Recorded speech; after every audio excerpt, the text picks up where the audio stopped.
মুসলমান খুব মনোযোগ দিবেন বাবাজি, মাইকের আওয়াজ যত দূরে যায়। হাজিরিন, ওই 7 জন আল্লাহর ওলি তারা গুহার মধ্যে ঘুমাইল। তৎকালীন বাদশা ছিল জালিম বাদশা, পুত্তলিক বাদশা। তিনি তাদেরকে ধরার জন্য সৈন্য সামন্ত পাঠাইল। তাদের সঙ্গে একটা কুকুর ছিল, কুকুরের নাম ছিল কিতমির। সাবাল কাহাফি ওয়ার রাকিমি কানু মিন আয়াতিনা। আল্লাহ কুরআনুল কারীমে বলতেছেন আসহাবে কাহাফ এবং রকিমওয়ালাদের ঘটনা। আমি রব্বুল আলামিন কতই না আশ্চর্য, আয়াতিনা আযাবা, কত বড় আশ্চর্য নিদর্শন। আমার রব এই ঘটনা বলতে যাইয়া বললেন আশ্চর্য নিদর্শন। দুনিয়াতে আল্লাহ নিদর্শন রেখে গেলেন আশ্চর্য। এই কুকুর পাহাড়ের গুহার সামনে বসে বসে পাহারা দেয়। কুকুরটা পাহারা দিচ্ছিল, সৈন্যরা আসছে এই গুহা দেখার জন্য। এই কুত্তাটা সৈন্যদেরকে দাবড়ায় তাড়িয়ে দিল। কুকুরটা সৈন্যদেরকে দাবড়ায় তাড়িয়ে দিল। তার মানে কুকুরটারে দেখিয়া ওই বাচ্চার সৈন্যরা চিন্তা করলো এখানে মানুষ নাই, কুত্তা বারে বারে আমাদেরকে তাড়া করতেছে, এখানে আর যাওয়া যাবে না। কুকুর তার নিজের জীবনের সব কিছু উজাড় করে দিয়ে সৈন্যদেরকে তাড়িয়ে দিয়ে 7 জন আল্লাহর ওলিকে পাহারা দিতে দিতে কুকুর এই গুহার সামনে মারা গেল। সে খাবার খেলো না, গুহা থেকে পালাইলো না। ভালোবাসতে বাসতে কুকুর পাহাড়ে গুহার সামনে মারা গেল।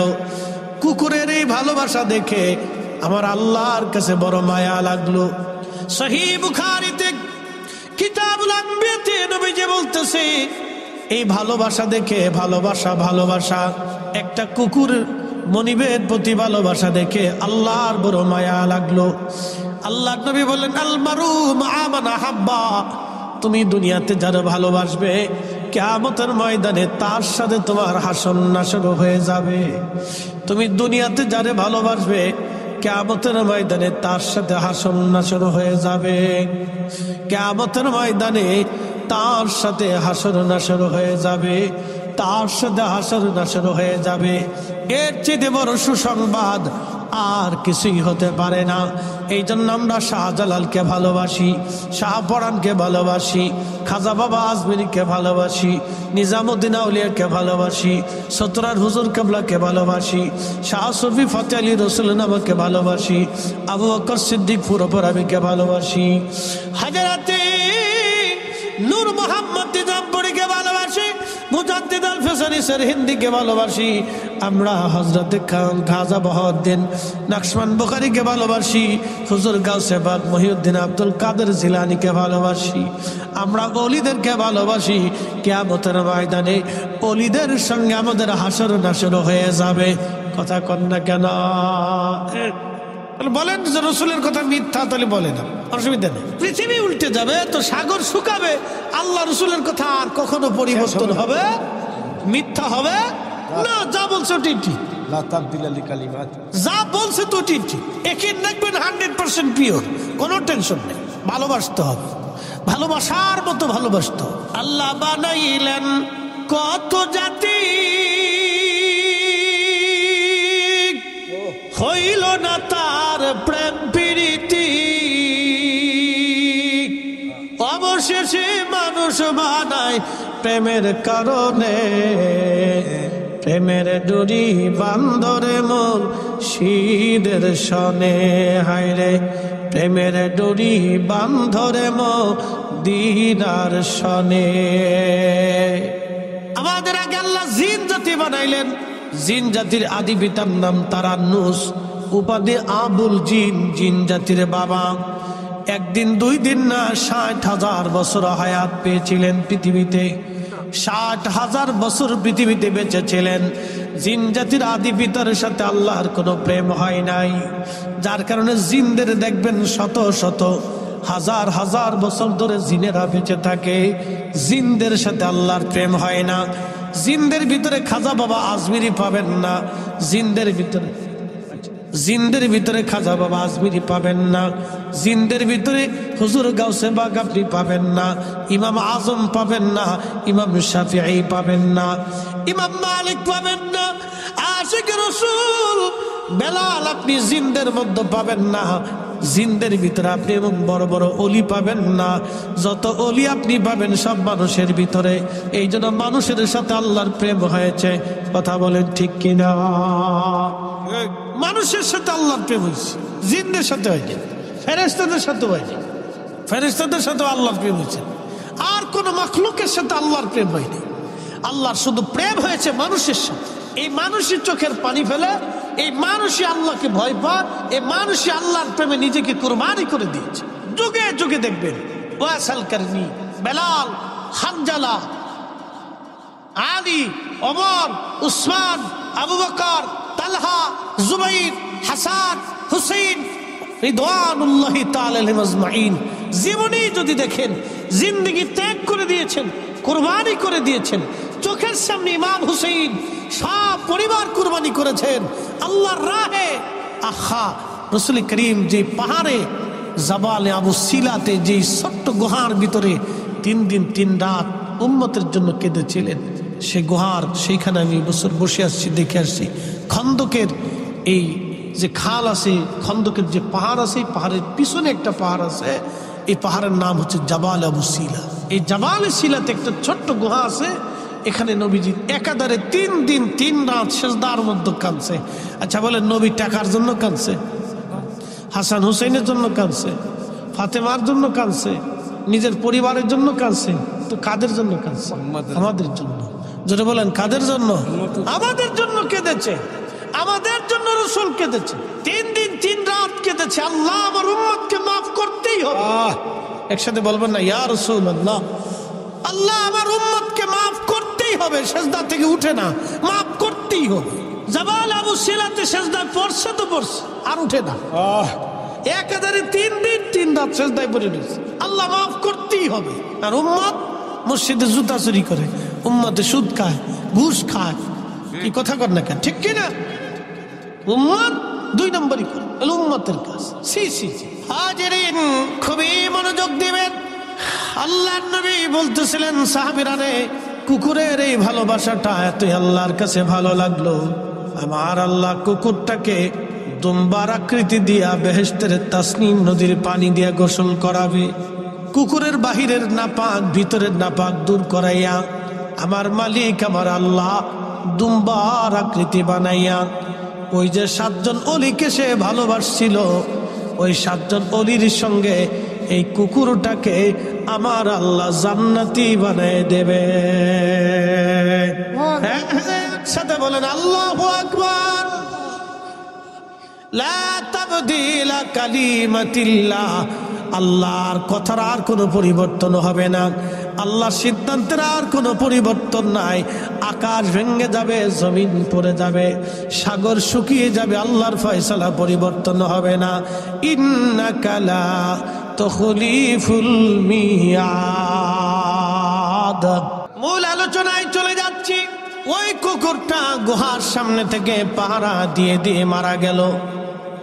কুকুরের ভালোবাসা আল্লাহর দরবারে এতই ভালো লাগলো, সহিহ বুখারীতে নবীজি বলতেছেন, উম্মতরে, ওই কুকুরটাকে আল্লাহ জান্নাতের মধ্যে নিয়ে যাবে। তার বাহিরের নাপাক ভিতরের নাপাক আল্লাহ বেহেশতের তাসনিম নদীর পানি দিয়ে ধৌত করবে। দুম্বার আকৃতি দিয়ে আমার আল্লাহ ওই 7 জন যুবক আল্লাহর ওলির সঙ্গে এই কুকুরটাকেও আল্লাহ জান্নাতি বানায় দেবে। একসাথে জোরে বলেন আল্লাহু আকবার। বন্ধু, খুবই মনোযোগ দিবেন। এই অলিদেরকে কেন্দ্র করে আল্লাহ 2টা ঘটনা ঘটাইলেন। একটা ঘটনা আমার আল্লাহ কুত্তা দিয়ে পাহারা দিলেন, তাদেরকে ভালোবাসার জন্য একটা কুকুরকে আল্লাহ জান্নাতি বানায় দিলেন। এর থেকে বোঝা গেল, এই উম্মতের ওলিদেরকে যারা ভালোবাসবে, এই উম্মতের ওলিদেরকে যারা ভালোবাসবে, এই উম্মতের ওলিদেরকে যারা ভালোবাসবে, তারাও কিয়ামতের ময়দানে মাহরুম হবে না। কি কথা কর না কেন, ঠিক কিনা? আমরাও মাহরুম, জোরে বলেন, হব। একসাথে বলেন হব। হ্যাঁ না, জোরে হচ্ছে না, একসাথে বলেন হব। আমরা মাহরুম হব না। আমরা ওলিদেরকে যদি ভালোবাসি, আল্লাহ আমাদেরকে মাহরুম করবেন না, আমাদেরকে আল্লাহ পাক মাহরুম করে দেবেন না। মনোযোগ দিয়েন ঘাটিয়ার আর মুসলমান বাবাজি, ভালো করে শুনে যাবেন। এরপরে আল্লাহ আর একটা ঘটনা ঘটাইলেন। ওই অলিরা যে গুহার মধ্যে ঘুমাইতো, এই গুহার মুখটা ছিল দক্ষিণ মুখের দিকে। সূর্যটা হেলে গেলে সূর্যের আলোটা তাদের গুহার মধ্যে আসতো। আসার কারণে তাদের শরীরে পোকা লাগতে পারতো, ঘাম বের হতে পারতো, কষ্ট হতো, ঠান্ডা গরম পড়ে যেত। সেই জন্য আমার আল্লাহ সূর্যটাকে সোজা উঠতে বললেন, সোজা ডুবতে বললেন। আমার আল্লাহ 309 বছর সূর্যটা সোজা উঠলো, সোজা ডুবে গেল, একটা সেকেন্ডের জন্য বামে হেলে যায় নাই। সুবহানাল্লাহ। তার অর্থ হলো আল্লাহ ওলিদের সম্মানে আল্লাহ সৃষ্টির আইন পর্যন্ত পরিবর্তন করে। কি কথা বলেন, ঠিক কিনা? আচ্ছা বলেন, পানি কি ডুবায় না ভাসায় রাখে? ডুবায়। পানি ভাসায় রাখে? পানি ডুবায়। পানি কি ডুবায়? ওজন জিনিস ডুবে যায়। আমরা মানুষ পানির মধ্যে ডুবে যাই। কিন্তু শাহজালাল রাহমাতুল্লাহ আলাইহি জায়নামাজ বিছাই দিয়ে উনি জায়নামাজের উপর দাঁড়ায় গেলেন, সুরমা নদী পার হয়ে গেলেন। আল্লাহ গলি শাহজালালকে পানিতে ডুবাইল না। তার মানে পানি তার আইন পরিবর্তন করলো আল্লাহর গলির সম্মানে। কথা কোন ঠিক কিনা? আচ্ছা বলেন তো, আপনাদের পাশে বিলের নাম কি? তিতাস নদী। এই তিতাস নদীর পানি যদি আমি বলি সব আমি একটা ঘটির মধ্যে আনবো, আমার পক্ষে কি সম্ভব? মনোযোগ দিবেন। তিতাস নদীর সব পানি যদি আমি একটা ঘটির মধ্যে আনতে চাই, আমি পারবো না। কিন্তু খাজা বাবা আজমিরি আনা সাগরের সব পানিগুলি তিনি একটা লুটার মধ্যে আনলেন। আল্লাহর সৃষ্টির রুলস আল্লাহ চেঞ্জ করে দিলেন আল্লাহর ওলির সম্মানে। একবার জোরে বলা যাবে আল্লাহু আকবার। শোনেন, আমার দিকে তাকান। বিশ্ববিখ্যাত বাদশা ছিলেন, বাদশা সুলতান মাহমুদ গজনবী। ওনার একটা ইতিহাস বলে আমি শেষ করে দেবো, আমার আরেক জায়গায় দৌড় আছে, মানে টাইম নাই তো কি করার আছে। হুজুর কেবলা আমেরিকা থেকে আসবে, ওনার আজকে সুযোগ। তা আমার এই আবার সে নবীন, আমি বললাম যে এখানে একটু সময় দেওয়া যাবে, যেহেতু হুজুর কেবলা আসবে, তো ওনার একটু দোয়া আমার দরকার। তো সেই সুবাদে বাবুবার সাথে তো আমার গুড রিলেটিভ, বা আমার শুধু আমার না, সব বক্তাদেরই ওই স্ট্যান্ডের দোকান হওয়াতে মাঝে মধ্যে উনি ফোন টোন দিয়ে আমরা বসি, চাটা খাই, একটা সুবিধা হয় আর কি। যাক, একটা মহব্বতের সম্পর্কের কারণে আসাটা। তো মনোযোগ দিন, আমি একটা ঘটনা খুব ইম্পর্টেন্ট। সুলতান মাহমুদ গজনবী সোমনাথ মন্দির, তৎকালীন সোমনাথ মন্দিরে মক্কা ঘরের ভিতরে 360টা মূর্তি ছিল। এই মূর্তি আল্লাহর নবী ভেঙে ফেলছিলেন। এই মূর্তির ভগ্ন অংশ এটা বাইদা বাই সোমনাথ মন্দিরে লাগানো হয়েছে। বুঝতে পারছেন ধাক্কাটা কোন জায়গা? মূর্তি ভাঙছে কে? নবীজি। একসাথে বলবেন আল্লাহু আকবার। মূর্তি ভাঙছে কে? আল্লাহর নবী। স্বার্থের জন্য এখন আবার হুজুরা মত চেঞ্জ করে মূর্তি বানান, পাহারা আমরা দেব। বুঝতে পারছেন? স্বার্থের জন্য কত কিছু চেঞ্জ হয়ে দেশে, মতলব খুঁজে পাইছি। তা মনোযোগ দিন, ভালো করে বুঝে যাবে। আল্লাহর নবী কাবা শরীফের ভিতরে মূর্তি সব ভেঙে ফেলে দিলেন। ভগ্নাংশ অংশটা সোমনাথের ভিতরে ছিল। তো তৎকালীন গজনী সাম্রাজ্যের অধিপতি সুলতান মাহমুদ গজনবী তিনি এই সোমনাথ আক্রমণ করে দখল করে তিনি এটা ভেঙে ফেলবেন, এটা হলো তার চিন্তা। এখন এই এত বড় সাম্রাজ্য, এত বড় ভারতবর্ষের সাথে সে কি করে যুদ্ধ করবে সাহস পাচ্ছে না। পৃথিবী বিখ্যাত একজন আল্লাহর ওলি, তার নাম হযরত আবুল হাসান খেরকানি। তিনি হযরত বাইজিদ বোস্তামির এন্তেকালের 40 বছর পরে তিনি জন্ম নিয়েছেন। আবুল হাসান খেরকানি রাহমাতুল্লাহ আলাইহি তিনি ওই জমানার অনেক বড় আল্লাহর কুতুব, আল্লাহর ওলি। সুলতান মাহমুদ গজনবী হাঁটতে হাঁটতে যেতে যেতে সুদূর গজনি, বর্তমান আফগানিস্তানের কাবুল ছিল তার রাজধানী। এই গজনি ছিল তার রাজধানীর নাম, কাবুলের গজনি এলাকা। এই গজনিকে কেন্দ্র করে তার গজনি সাম্রাজ্য। সুলতান মাহমুদ গজনবী হজরতে আবুল হাসান খেরকানি রাহমাতুল্লাহ দরবারে গেলেন। চুপচাপ বসে আছেন, খাদেম হুজুরকে বাতাস দিচ্ছে আর হুজুর মোরাকাবা করতেছিলেন। বহু সময় পার হয়, হুজুরের মোরাকাবাও ভাঙ্গে না। সুলতান মাহমুদ গজনবী সাহসও পায় না হুজুরের মোরাকাবা ভাঙবে। কারণ অলি যারা, তারা নিজেরা রাজত্ব নেয় না, তারা আল্লাহর কাছ থেকে চেয়ে রাজত্ব এনে দেয়, আবার ছিনায় নেয়। এক কথা কর না কেন জোরে বলে? পৃথিবীর কোন অলি রাজত্ব নিচে কোনো প্রমাণ নেই, কোন বাদশাহী শাসন অলিরা নেয় না। কিন্তু ওনাদের সাথে বেয়াদবি করলে বাদশাহীর বাদশাহী থাকে না, এটা চলে যায়। মনোযোগ দিবেন। আবুল হাসান খেরকানিরা ভয় পাচ্ছে। সুলতান মাহমুদ গজনবী খাদেমকে বললেন, আল্লাহর বান্দা হুজুরকে একটু যদি মোরাকাবা ভেঙে আমার কথা বলা যায়। বলে মোরাকাবা ভাঙলে তো হুজুর আমার উপর রাগ করবে। কয় না, আমি অনেক দূর থেকে আসনি। কোথায় গজনি, কোথায় খেরকান, ইরান, কোথায় ইরান আর কোথায় আফগানিস্তানের গজনি, আমি বহু দূর থেকে আসছি। হুজুরকে একটু দয়া করে বলেন আমার কথা শোনার জন্য। তো খাদেম মোরাকাবা ভাঙ্গাই দিলেন। মোরাকাবা ভেঙে যাওয়ার পরে বলেন, বেটা আমার মোরাকাবা কেন ভাঙছো? বলে হুজুর, গজনি সাম্রাজ্যের সুলতান মাহমুদ গজনবী আপনার দরবারে আসছে দোয়া ইজাজত নেওয়ার জন্য। তখন সুলতান মাহমুদ গজনবীকে আবুল হাসান খেরকানি বললেন, বেটা দূর হয়ে যা, কোনো বাদশা আমার প্রয়োজন নাই। আমি কোনো বাদশার মোকাবেক কিনা, আমি আল্লাহর মোকাবেক। দূরা বেটা যা, চলে যা, তুই আইসিস কে? বাদশারে তাড়িয়ে দিচ্ছি আল্লাহর বলিকে, দূর হ, চলে যা, তুই কেন আসছিস আমার কাছে, বেটা। সুলতান মাহমুদ গজনবী খুব বিচক্ষণ লোক ছিলেন। তিনি অনুনয় বিনয় বলতেছে, হুজুর আমাকে মাফ করে দেন, আমি যদিও সুলতান, এক সাম্রাজ্যের সুলতান, কিন্তু আপনি আল্লাহর মহানুভব অলির খেদমতে আমি আসছি একটি এজাজতের জন্য, আমার দয়া করে কথা শুনেন, তাড়িয়ে দিবেন না। তো বাদশা যখন বিনয় হয়েছে, তখন আবুল হাসান খেরকানি বলতেছে, বেটা বলো কি জন্য আসছে? বলে হুজুর, সোমনাথ মন্দির আমি আক্রমণ করতে চাই, হিন্দুস্তানের সোমনাথ মন্দির আমি আক্রমণ করব, দখল করতে চাই। বলতেছে, বেটা সোমনাথ মন্দির দিয়ে তুমি কি করবা? তারা তাদের কাজ করুক, তুমি তোমার কাজ করো। তখন সুলতান বলল, হুজুর মন্দির ভাঙ্গার অভিপ্রায় আমার না, আমি জানতে পেরেছি আল্লাহর নবী হেরেমে কাবা ঘরের মধ্যে 360টা মূর্তি নবী নিজে ভেঙেছিলেন। সেই মূর্তির ভগ্নাংশ সোমনাথের মূর্তির সঙ্গে লাগায় মূর্তি বানানো হয়েছে।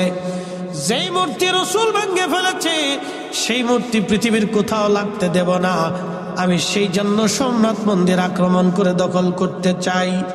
তখন বললেন, বেটা এত তো বড় কঠিন কাজ, অনেক বড় জটিল কাজ, তবে যাও আমি অনুমতি দিলাম।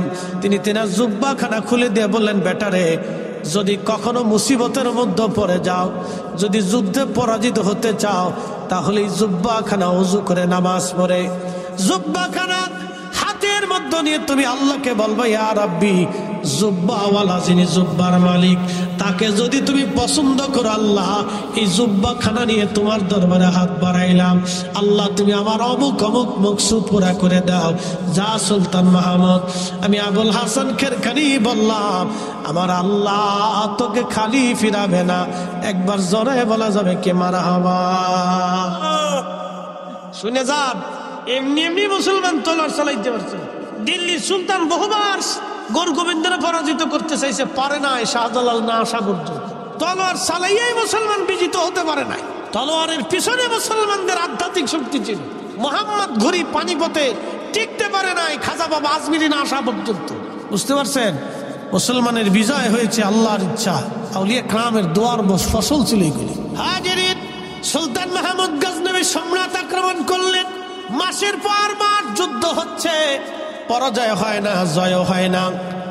বুঝতেই পারতেছেন, লক্ষ লক্ষ সৈন্যরা, ভারতীয়রা তাদের মন্দির রক্ষা করার জন্য যুদ্ধ করতেছে প্রাণপণে। ওদিকে সামান্য মুসলিম সেনাবাহিনী এনে সুলতান মাহমুদ গজনবীর চেষ্টা করতেছেন দখল করার জন্যে। কোনো জয় পরাজয় হয় না। কিন্তু সেনা প্রধান এসে বলল, হুজুর সর্বনাশ হয়ে যাচ্ছে, দীর্ঘদিন যুদ্ধের কারণে আমরা ক্লান্ত হয়ে যাচ্ছি, আমাদের সৈন্য সংখ্যা কম, যুদ্ধের ময়দানে আমরা দাঁড়াইতে পারতেছি না, আমাদের সেনারা পিছের দিকে চলে আসতেছে। হযরতে সুলতান মাহমুদ গজনবী আর দেরি করলেন না, তাড়াতাড়ি নিজের তাঁবুর মধ্যে যাইয়া ওযু করে নামাজ পড়লেন। নামাজ শেষ করার পরে জুব্বাখানা হাতের মধ্যে তুলে ধরে বলতেছে, ইয়া রাব্বি, এই জুব্বার মালিক আবুল হাসান খেরকানি আমার পীর ও মুর্শিদ জুব্বাখানা দিয়ে বলেছিলেন, এই জুব্বার উসিলা ধরতে বলেছিলেন, আল্লাহ আল্লাহ জুব্বার মালিক যদি তোমার ওলি হয়, এই জুব্বার মালিক যদি তোমার প্রিয় হয়, তোমার পছন্দের ব্যক্তি হয়, তোমার বন্ধু হয়, আল্লাহ এই জুব্বার নিয়ে তোমার দরবারে হাত বাড়াইলাম। আজকে সুলতান মাহমুদ গজনবীরে শূন্য ফিরাই দিও না, মুসলমানদেরকে আজকে অপমান অপদস্থ করো না আল্লাহ। আজকে আমাদের বিজয় দাও, আজকে পরাজিত করিও না। একবার জোরে বলা যাবে আল্লাহু আকবার। সত্যিকারই কথা, সেদিন মুসলমানদের বিজয় হলো, সম্রাট মন্দির দখল করলেন সুলতান মাহমুদ গজনবী। একসাথে বলবেন আল্লাহু আকবার। জোরে জোরে জোরে জোরে জোরে। অলি লাগবে, কথা বলেন, অলি লাগবে। অলি লেগেছিল, লেগেছিল, আগামীতেও লাগবে। কথা ঠিক কিনা? আগামীতেও লাগবে। অলি না থাকলে মুসলমানের পিঠে চামড়া থাকবে না, মনে রাখেন। যদি কোনো জনপদে অলি না থাকে তো মুসলমানের পিঠের চামড়া থাকবে না, চামড়া উঠিয়ে ফেলে দেওয়া হবে। মুসলমানের চামড়া থাকবে না, উঠিয়ে ফেলে দেওয়া হবে। অলি থাকতেই হবে। অলিদের দোয়া যত সময় থাকবে মুসলমানের বিজয় তত সময় থাকবে। কথা বলেন ঠিক কিনা? তো বিজয় অর্জন করলেন। রাত্রিবেলা ঘুমিয়ে আছেন, স্বপ্নে আবুল হাসান খেরকানি এসে বলতেছেন, বেটা আমার জুব্বা কি দামে বিক্রি করেছো? বলতেছে, হুজুর জুব্বার হাতের মধ্যে নিয়ে বলেছি, আল্লাহ জুব্বার উসিলা, জুব্বার মালিকের উসিলা আমার বিজয় দিয়ে দাও। বলতেছে, বেটা রে তুমি আমার জুব্বাখানা কেন কম দামে বিক্রি করে দিলা? বেটা বিজয় কেন চাইলা ছেলে আমার? যদি বিজয় না চেয়ে তুমি বলতো আল্লাহ সোমনাথের সমস্ত হিন্দু মুসলমান বানায় দাও, আমার আল্লাহ সব হিন্দু মুসলমান বানাই দিতেন। একবার জোরে বলা যাবে কি আল্লাহু আকবার। এটা আমার জুব্বা তুমি কম দামে বিক্রি করছো। এত কম দামে কেন বিক্রি করছো তুমি?